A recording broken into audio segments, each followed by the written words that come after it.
Downstream purification. Imagine you are working in a clean room of a biopharmaceutical manufacturing facility.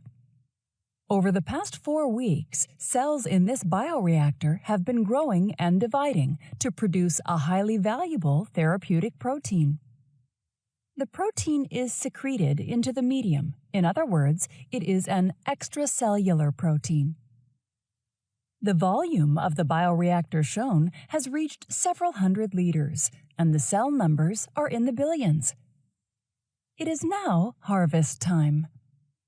As part of the product recovery program, cells are usually removed by centrifugation, and what is left behind is known as the supernatant.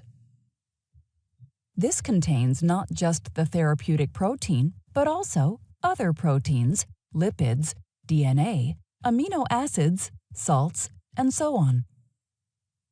So the therapeutic protein is somewhere in the harvest fluid, which is often a very large volume.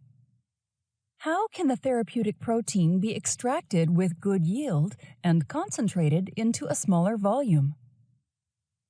Downstream processing is the recovery and purification of biopharmaceutical products, such as proteins.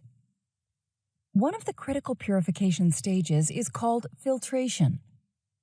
Filtration is usually one of the first activities performed in downstream processing. Essentially, it involves passing a particle-containing fluid through a filter membrane. Looking inside the membrane, you can see that it contains pores. Membranes containing different pore sizes are available for different applications.